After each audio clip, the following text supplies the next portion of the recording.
High Admiral Vexari stretched his crystalline exoskeleton in his command chair, the bioluminescent patterns across his carapace reflecting his amusement.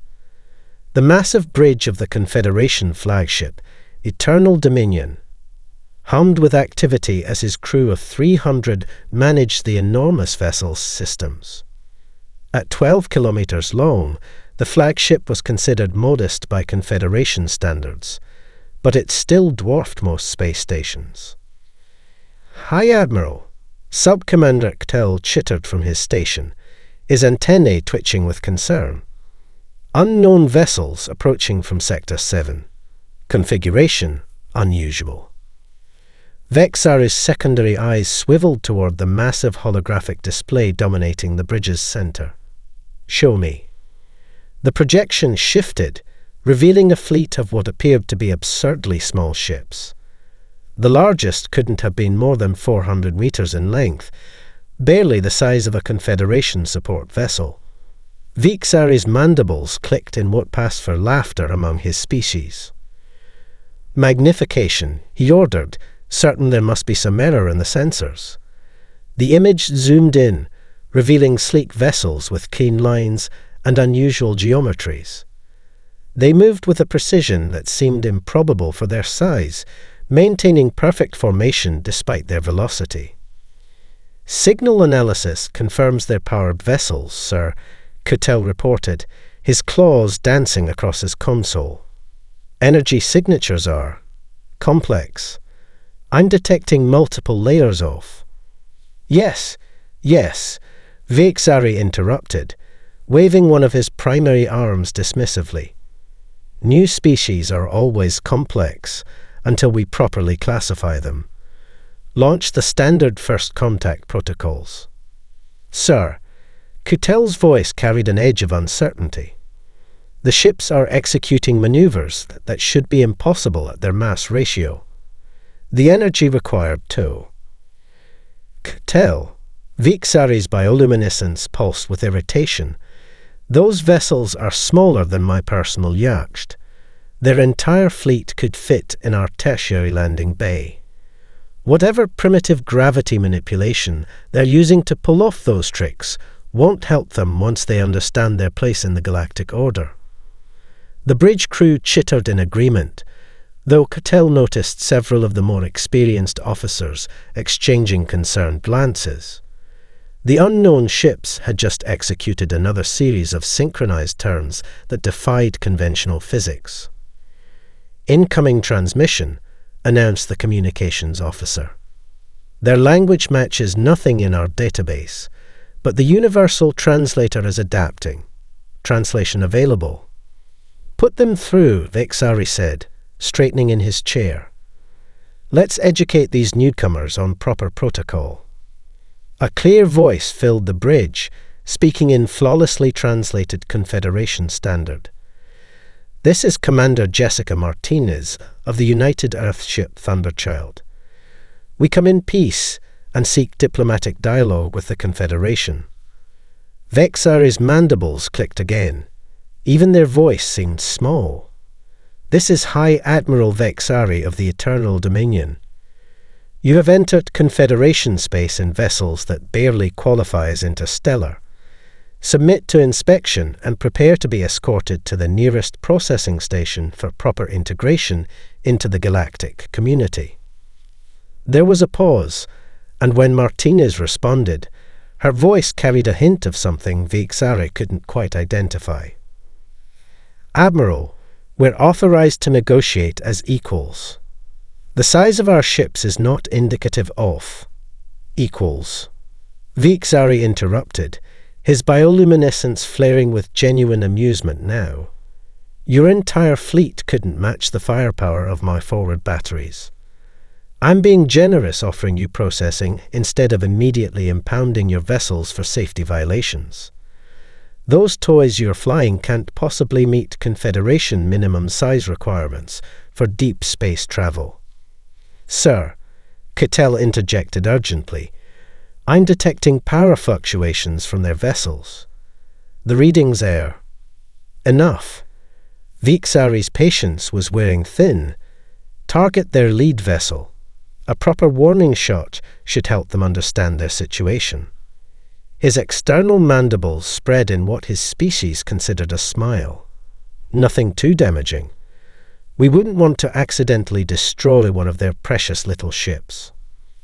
The weapons officer hesitated for just a moment before complying. As the energy beam lanced out toward the human vessel, Catel's sensors screamed with readings that made no sense at all. The first lesson in humanity's capabilities was about to begin. Commander Jessica Storm Martinez stood at the heart of the UES Thunderchild's bridge, a space that would have seemed impossibly small to Confederation engineers. Where they required hundreds of crew members and kilometers of space, her bridge team of 5 operated a warship more advanced than anything the galaxy had yet encountered.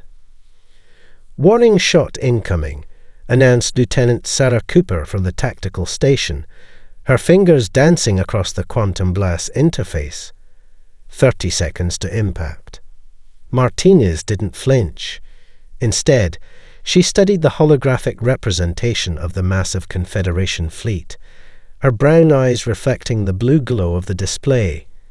After 20 years in the United Earth Navy, she'd learned that size was often inversely proportional to efficiency. "Let it hit," she ordered, running her hand along the smooth surface of the captain's station. The neural interface tingled against her palm, connecting her directly to the Thunderchild's quantum core.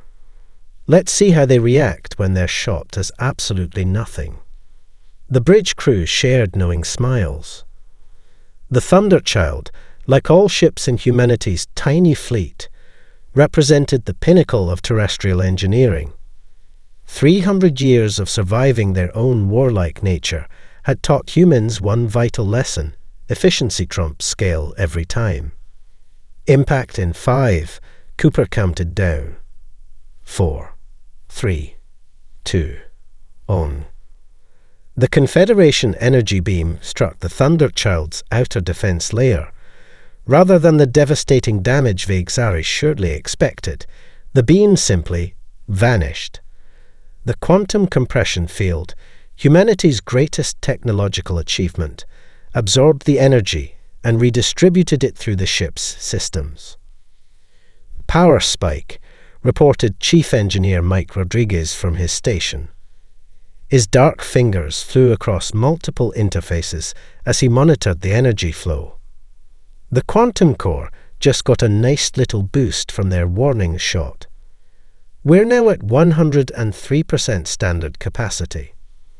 Martinez allowed herself a small smile. "Send the telemetry to the rest of the fleet. Connor, what's our status?" Lieutenant James Connor, the ship's sensor officer, looked up from his station. "The rest of the fleet reports ready, Commander. The Defiant, Spectre, and Wayfinder are in optimal position. Their quantum cores are primed and synchronized." Through the neural interface, Martinez could feel the Thunderchild's systems humming with potential energy. The ship, despite being only 400 meters long, contained technology that had taken humanity centuries to perfect.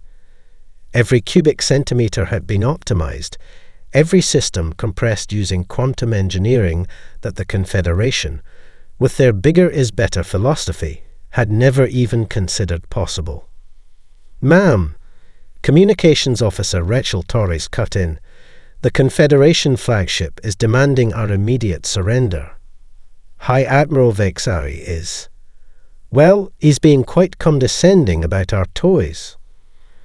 "Of course he is," Martinez replied, her voice carrying a hint of amusement.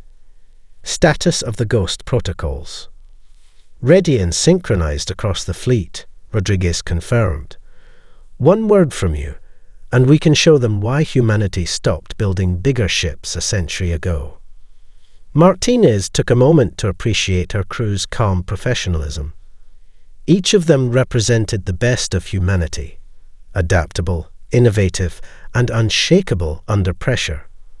While the Confederation built vast ships requiring small armies to operate, Humanity had perfected the art of doing more with less. "Commander," Cooper called out, her voice tight with controlled excitement. "They're charging weapons across their fleet. I think the Admiral's getting impatient with our lack of grovelling." Martinez nodded, feeling the familiar surge of pre-battle adrenaline. Through the quantum link, she could sense the Thunderchild's eagerness, the accumulated energy from Vexari's warning shot begging to be unleashed. "Well then," she said, her voice carrying the quiet confidence that had earned her the nickname Storm, "let's give them their first lesson in human engineering. Execute Ghost Protocol Alpha. Let's show them why humanity's ships don't need to be big to be lethal." As her crew acknowledged the order, Martinez watched the massive Confederation vessels on the display. They looked like lumbering giants now, filled with wasted space and inefficient design. Soon, they would learn what humanity had discovered centuries ago. In space combat, precision and efficiency would always triumph over sheer size. The lesson was about to begin. The warning shot that was meant to humble humanity instead became the catalyst for their revelation. On the bridge of the UES Defiant, Lieutenant Ryan O'Connor watched his damage control board with barely contained excitement. Every indicator glowed a steady, almost smug green. "Control, this is Defiant," he reported through the fleet channel. "That love tap from the Confederation just charged our core to 105%. Request permission to show them our party tricks, Commander Martinez." Through the quantum-linked communications, he could hear the smile in Martinez's voice. "Hold position, Defiant. Let's see if the Admiral can figure out why his warning shot disappeared first." O'Connor exchanged glances with his bridge crew. Captain David Chen, the Defiant's commanding officer, stood from his chair and approached the main tactical display. The holographic image showed the Confederation fleet's energy signatures pulsing with what their sensors interpreted as confusion. "They're scanning us again," reported Lieutenant Emma Wright from sensors. "Their energy profiles suggest they're cycling through different frequencies. They seem puzzled." Our lips curved into a grin. "Should we give them something more to think about, sir?" Chen nodded, his expression thoughtful. "Execute Containment Protocol Delta. Let's leak just enough energy to make them really question their assumptions." The Defiant's quantum core hummed as it released a carefully calculated wisp of the absorbed energy. Across the void, the Confederation sensors would detect something that, by their understanding of physics, should be impossible. A ship seemingly unharmed by their weapons, now emanating power signatures that dwarfed its size. "Incoming transmission from the Eternal Dominion," announced Communications Officer Marcus Rodriguez. "They're demanding we explain how we—" "Sir, the translator must be glitching. They're demanding we explain how we ate their warning shot." A bark of laughter escaped O'Connor. The Confederation's confusion was palpable, their massive ships now holding position as if unsure how to proceed. On his tactical display, he could see their weapon systems cycling between active and standby, their uncertainty manifesting in their actions. "Sir," Wright called out, her voice suddenly sharp. "Multiple targeting locks from the Confederation fleet. They're targeting our engines. I think they've convinced themselves we must have some kind of advanced deflector system and are trying to disable us conventionally." Chen's expression hardened. "Martinez, they're making a move. Permission to demonstrate our actual capabilities." "Granted," Martinez's voice came through clear and decisive. "All ships, execute Maneuver Echo 7. Let's show them what happens when you try to swat a Hornet." O'Connor's hands flew across his console as the Defiant systems shifted from defensive to active stance. The ship's quantum-compressed hull began its transformation, panels sliding and rotating to reveal weapon systems that should have been impossible to fit in a vessel of its size. Confederation vessels are reacting, Wright reported, excitement creeping into her voice. Their energy signatures just spiked. I think we scared them. Through the bridge viewport, O'Connor watched as the massive Confederation ships began to move, their enormous bulk turning ponderously to bring their main batteries to bear. The movements that had once seemed impressive now looked sluggish and wasteful. New transmission from High Admiral Vexari, Rodriguez announced.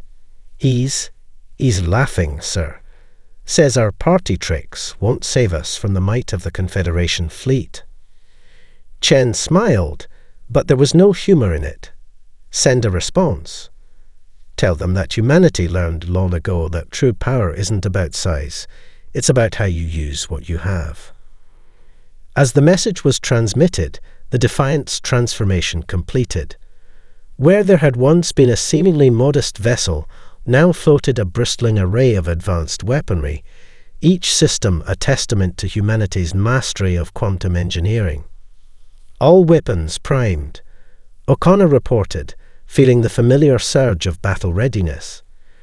Ghost Protocol standing by, ready to demonstrate why humanity stopped building dreadnoughts a century ago. Chen nodded, his eyes fixed on the massive ships before them. Let's teach them why the small ones are always the most dangerous to underestimate. The lesson in humility was about to begin, and the Confederation was not prepared for the curriculum. The Eternal Dominion's massive bridge fell silent as they watched the human vessels begin their metamorphosis. Where there had been smooth, unassuming hulls moments before, complex geometric patterns now traced lines of pulsing energy across the ship's surfaces. The Thunderchild led the transformation, its hull splitting along quantum-engineered seams that shouldn't have been possible. Impossible. Vexari whispered, his bioluminescence dimming with shock. Their mass readings. They're changing. Ktell, explain this. Ktell's claws flew across his console, but the readings defied conventional physics. Sir, they're unfolding. Somehow they've compressed multiple spatial dimensions. The power readings air. He stopped, mandibles clicking in disbelief. Sir, each ship is now registering power equivalent to 3 of our dreadnoughts. On the bridge of the Thunderchild, Commander Martinez felt the familiar rush as her ship awakened to its true form. The quantum core pulsed in harmony with her neural link, every system singing with power. The absorbed energy from the Confederation's warning shot had primed their transformation perfectly. All ships, report status, she ordered, watching as her tiny fleet revealed the full extent of human engineering. Defiant ready. All weapons primed. Spectre, Ghost protocols active and synchronized. Wayfinder, quantum arrays deployed and targeting. Martinez allowed herself a moment to appreciate the artistry of human engineering. Each vessel now bristled with weapon systems that had been quantum compressed into seemingly impossible configurations. The Thunderchild alone had deployed enough firepower to level a small moon, all perfectly miniaturized and optimized. "Ma'am," Taurus called out, "the Confederation flagship is demanding we stand down and explain ourselves." She couldn't quite keep the amusement from her voice. "They're calling our transformation violations of natural law." "Open a channel," Martinez ordered. The quantum holographic display showed Vexari's bridge crew in various states of alarm. The High Admiral's crystalline form pulsed with colors that the universal translator interpreted as confusion and fear. "Admiral Vexari." Martinez's voice carried the weight of centuries of human innovation. "What you're seeing is why humanity survived its own warlike history. We learned that bigger isn't better. Efficiency and adaptation are what matter. Your warning shot gave us the power we needed for this demonstration. Through the neural link, Martinez felt her ship's systems align perfectly with the rest of the fleet. The Thunderchild's quantum-compressed weapon arrays hummed with potential energy, each system representing decades of human advancement. "This is your final warning," she continued. "Stand down or witness firsthand why humanity chose to build smarter, not bigger." Vexari's response came quickly, his voice tight with barely controlled panic. "These tricks change nothing. You face the might of the Confederation fleet. We will." "Incoming fire," Cooper announced sharply. "Multiple Confederation vessels targeting our quantum arrays." Martinez's response was immediate. "Execute Maneuver Sigma 3. Show them why size doesn't matter when you can't hit your target." The human fleet moved as one, their ships' true forms now fully revealed. Where the Confederation had expected to see vulnerable transformation phases, they instead witnessed a dance of impossible geometry. The Thunderchild's hull continued to shift and adapt, each configuration optimized for the evolving battle space. "They're trying to target our apparent weak points," Rodriguez reported from engineering, "but the quantum field is adapting faster than their targeting systems can track." Martinez watched as the massive Confederation ships attempted to bring their overwhelming firepower to bear. But size had become their weakness. Their ships were too large, too slow to track the rapidly evolving human vessels. "All ships," she commanded, her voice steady. "Execute attack pattern Echo 5. Let's give them a proper demonstration of human ingenuity." As her fleet moved into position, Martinez reflected on the irony. The Confederation had dismissed them for their size, never considering that humanity's greatest strength was turning limitations into advantages. The real battle was about to begin, and the galaxy was about to learn why humanity's tiny fleet was anything but insignificant. History would remember it as the Firefly Waltz, the moment when humanity's tiny fleet rewrote the rules of space combat.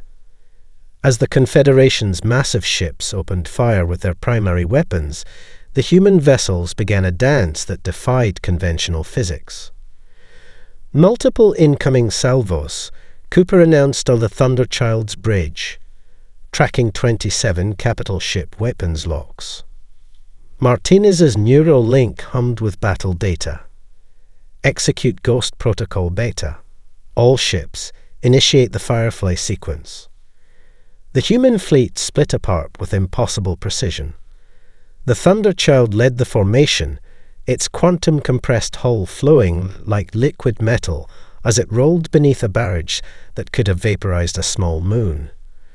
Behind it, the Defiant and Spectre spiraled in opposite directions, their weapon arrays leaving trails of ethereal light that reminded Vexari's gunners of ancient legends about spirit dancers. "None of their shots are connecting," Keitel reported frantically on the Eternal Dominion's bridge. "Their movement patterns. They're not following normal space-time constraints." Vexari's crystalline form pulsed with rage and fear. "Impossible. No ship that small can move like that. Concentrate all fire on the Thunderchild. Nothing can dodge that much firepower." But the human ships proved him wrong with every passing second. The Wayfinder executed a maneuver that seemed to bend space itself, appearing to pass through its own afterimage as it avoided a full broadside from a Confederation dreadnought. Drone swarms deployed, O'Connor reported from the Defiant, initiating attack pattern Delta 7. From each human vessel erupted clouds of quantum-linked combat drones, each no larger than a human fist. The swarms moved with perfect synchronization, their paths forming complex geometric patterns that scattered Confederation targeting systems. "They can't track us," Martinez announced, her voice carrying a hint of satisfaction. Begin Phase 2. Show them what real fleet coordination looks like. The human fleet moved as one organism, their smaller size allowing for maneuvers that made the massive Confederation ships look like lumbering giants. The Thunderchild led a series of precise strikes, its quantum weapons finding gaps in shields that the Confederation had thought impenetrable. "Sir," Catel's voice cracked with disbelief. "They're drones. They're not just weapons platforms. They're creating some kind of quantum interference pattern. Our targeting systems are failing across the fleet." The dance grew more complex. The human ships wove between Confederation vessels that were hundreds of times their size, their quantum drives leaving trails of blue-white energy that painted abstract patterns across space. Each pattern served a purpose, disrupting targeting systems, creating sensor ghosts, or opening gaps in seemingly impenetrable defenses. "Status report," Martinez commanded, feeling the Thunderchild respond to her thoughts through the neural interface. "All ships operating at optimal efficiency," Rodriguez reported. "The absorbed energy from their initial barrage has been fully converted. Quantum cores are running at 127% capacity."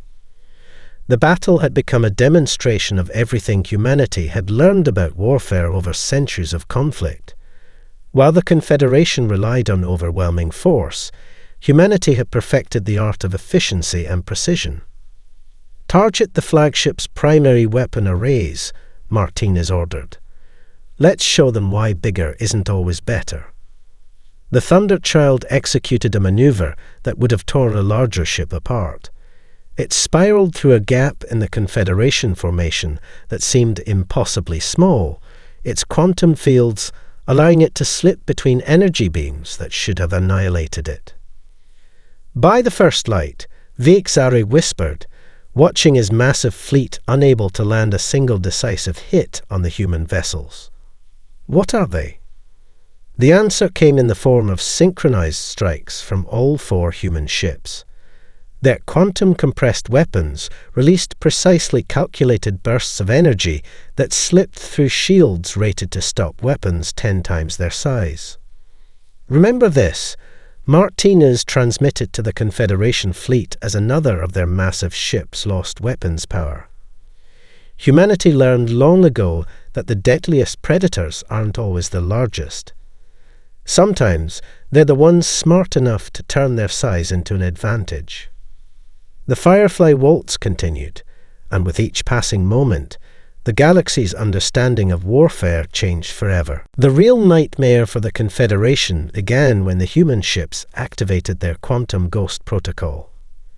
The Thunderchild led the sequence, its form seeming to blur and multiply as its quantum field manipulated the very fabric of space-time. All ships synchronized quantum matrices.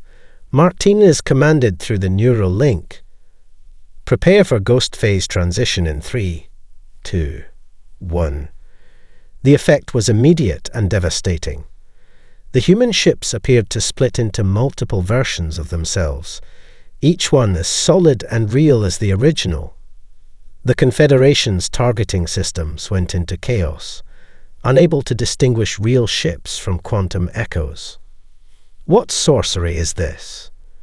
Vixari bellowed, his crystalline form flashing colors of primal fear as 5 Thunderchilds seemed to pass through each other while approaching his flagship. "Tell, explain." Tell's claws trembled over his console. "Sir, they're existing in multiple quantum states simultaneously. It's like they're partially phased between dimensions. Our weapons, they can't effectively target something that's not fully in our reality." On the Defiant, O'Connor watched with professional satisfaction as their quantum ghost duplicates confused and terrified the enemy. Ghost formations holding stable at 97% coherence. Beginning attack pattern Omega-6. The human ships and their quantum duplicates wove an impossible pattern through the Confederation fleet. Each ghost ship was capable of affecting reality just enough to disrupt shields, confuse sensors, and deliver precise strikes before shifting phase again. They're trying to adapt, Cooper reported from the Thunderchild's tactical station. Confederation ships are attempting to blanket entire sectors with fire. Martinez smiled, exactly as expected. Execute maneuver, Ghost 7. The human fleet responded instantly. The real ships and their quantum echoes began a coordinated dance that turned the Confederation's strategy against them. Massive energy beams passed harmlessly through ghost images, while the real ships struck from impossible angles, their quantum-compressed weapons finding weak points that shouldn't have existed. "Sir," a Confederation weapons officer cried out, "the human vessels, they're appearing inside our shield perimeters. That's impossible. Our barriers extend for kilometers." But impossible had become routine. The Spectre, under Lieutenant Diana Jackson's command, demonstrated why she'd earned her call sign, Phantom. Her ship phased partially out of normal space-time, allowing it to slip through the Confederation's supposedly impenetrable defenses like they weren't even there. Phantom to control, Jackson's voice carried the cool precision of a surgeon. Beginning internal shield disruption. These oversized compensators of theirs make perfect targets. The Spectre's quantum duplicates converged on key points within the Confederation formation. Each ghost ship targeted shield generators, weapon arrays, and sensor nodes with surgical precision. Where the Confederation expected shields to protect them, they found their own energy barriers collapsing from attacks originating within their perimeter. Status report. Vigzari demanded, watching his mighty fleet being systematically dismantled by ships he could barely track. "Sir, we've lost shields on 6 capital ships," Cattell reported, his voice shaking. "Their quantum ghost attacks are bypassing our defenses entirely. They're not just small, they're partially out of phase with normal space. Our weapons can't." He never finished the sentence. The Thunderchild and its quantum echoes executed a synchronized strike that disabled the Eternal Dominion's primary weapon arrays. The massive ship's guns fell silent, their energy conduits precisely severed by weapons that seemed to ignore the laws of physics. A message from Commander Martinez, the communications officer announced, his mandibles clicking in distress. "Play it," Vigzari ordered, his voice hollow. Martinez's voice filled the bridge, calm and almost educational in tone. "Admiral, you're witnessing humanity's contribution to warfare. We didn't build bigger ships because we learned a better way. Why waste space and resources when you can fold reality itself? Your fleet is impressive, Admiral, but size means nothing when your enemy can dance between dimensions." The Ghost Fleet continued its relentless assault, each strike demonstrating the futility of the Confederation's traditional approach to space combat. They had built their ships to dominate 3-dimensional space, never considering that their enemy might simply step sideways through reality itself. The lesson continued, and it was one the galaxy would never forget. High Admiral Vigzari's mighty fleet, the pride of the Confederation, was being systematically dismantled by ships he had initially mistaken for escorts. The bridge of the Eternal Dominion had fallen into a stunned silence, broken only by the constant alerts of failing systems and disabled weapons. "Shields failing on decks 7 through 93, Cattell reported, his voice barely a whisper. "The human vessels. They're not just attacking us, sir. They're teaching us a lesson." The evidence of that lesson surrounded them. The Thunderchild executed another impossible maneuver, its quantum ghost duplicates converging and splitting in a display that seemed more like an artistic performance than warfare. Each movement disabled another crucial system, each strike calculated to demonstrate the futility of size against efficiency. Watch this.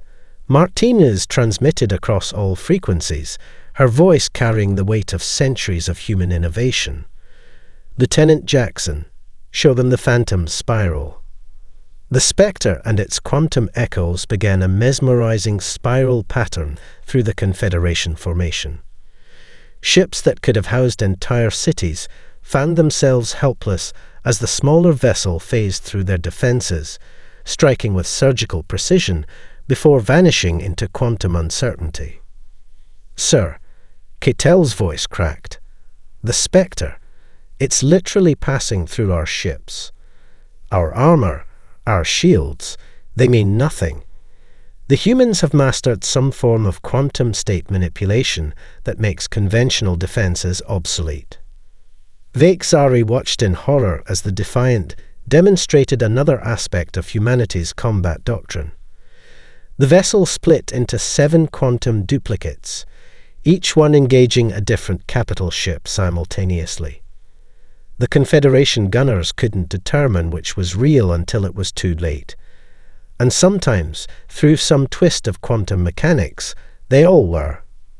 60% of the fleet reporting critical system failures, a tactical officer announced. The human vessels are not destroying us, they're disabling us. Methodically. Purposefully. On the Thunderchild's bridge, Martinez felt the familiar resonance of her ship's quantum core through the neural link. Each maneuver was a calculated statement, each strike a lesson in the evolution of warfare. Control to all ships, she broadcasted. Execute final demonstration protocol. Show them why humanity abandoned the concept of supercapital ships a century ago. The 4 human vessels moved in perfect synchronization, their quantum ghost duplicates creating a hypnotic pattern of movement that seemed to bend the very fabric of space. The Confederation fleet, with ships ranging from 5 to 20 kilometers in length, found themselves trapped in a web of quantum uncertainty. What are they doing? Vexari demanded as the human ships began another formation. His answer came in the form of the most devastating demonstration yet. The human fleet's quantum ghosts converged on specific points throughout the Confederation formation. Where they intersected, reality itself seemed to hiccup. By the first light, Ketel breathed. They're creating quantum interference patterns. The overlapping fields they're locally altering the laws of physics. The effect was devastating.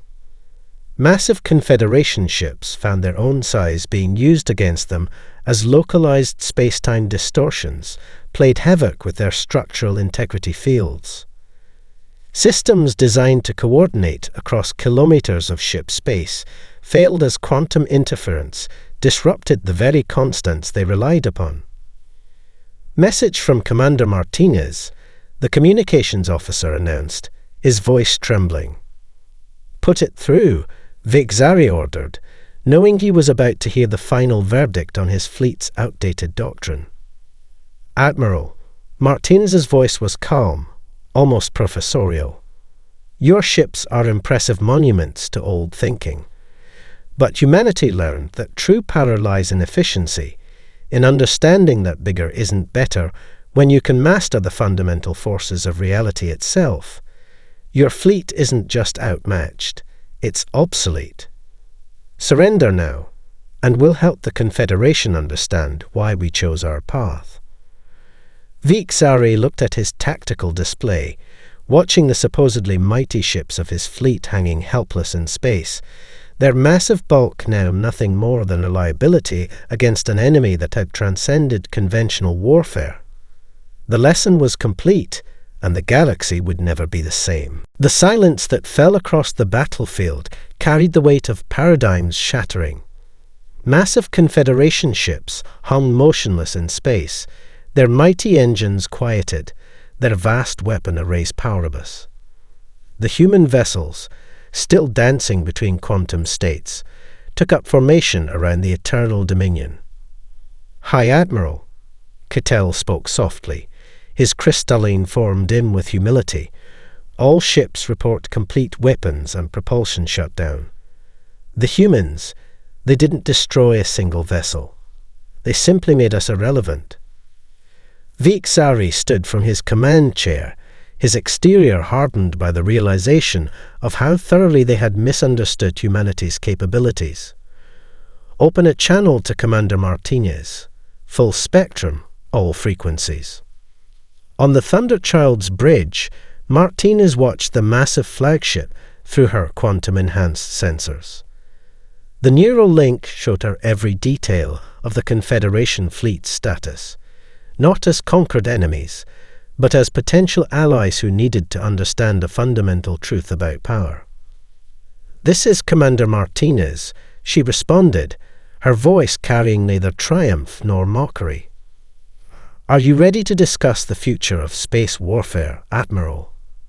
Vexari's response came with the formal tones of a warrior acknowledging superior tactics. I have much to learn, Commander. When I saw your fleet, I thought we faced primitive newcomers. Instead, we encountered the next evolution of combat doctrine.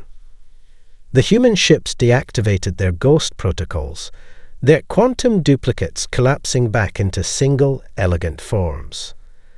The Thunderchild, Defiant, Spectre, and Wayfinder took up positions that emphasized their small size compared to the Confederation vessels, a final reminder that appearance meant nothing. Lieutenant O'Connor, Martinez called, "Show them the sensor logs. Let them understand exactly what they witnessed today." The Defiant transmitted detailed scans of the battle, showing how humanity had learned to compress vast power into minimal space, how they had mastered quantum engineering to turn size from advantage into a liability. "Fascinating," Cattell breathed, watching the data stream across his console. "Their quantum compression technology, it's not just about weapons. They'd optimized everything: power systems, life support, computational arrays. Every cubic centimeter serves multiple functions across different quantum states." Martinez smiled. "We had to learn efficiency, Admiral. Earth's early wars taught us that bigger targets just meant bigger casualties. We couldn't build massive ships like yours. We didn't have the resources. So we learned to do more with less, to master space itself, rather than simply occupying it." Vexari's form pulsed with colors of deep thought. "Your ships, they're not small because you couldn't build larger. They're small because you evolved beyond the need for size." "Exactly," Martinez confirmed. "And now we're offering to share that evolution with the Confederation, not as conquests, but as partners. The galaxy is vast, and there are threats out there that care nothing for the size of our ships or the power of our weapons. They'll care about our ability to adapt, to think differently, to turn apparent weakness into strength." The quantum core of the Thunderchild hummed softly as Martinez transmitted cooperation protocols to the Confederation fleet. Technical specifications, engineering principles, and tactical doctrines, not everything, but enough to show the path forward. "We accept," Viksari announced, his voice carrying the weight of history turning a page. "The Confederation acknowledges humanity not just as equals, but as teachers. Our shipyards stand ready to learn your methods." As the formal surrender and cooperation agreements were exchanged, Martinez looked at her crew. Each face showed the pride not of conquerors, but of pioneers who had helped push the boundaries of possible. "Control to all ships," she broadcast. "Stand down combat protocols. Begin power-sharing procedures for the Confederation fleet. Let's show them that humanity's greatest strength isn't in our technology or our tactics. It's in our willingness to help others evolve beyond their limitations." The stars watched silently as the tiny fleet began its most important mission yet. Teaching the galaxy that true power lies not in how much space you command, but in how wisely you use the space you have. The lesson was complete, and the future had changed for everyone.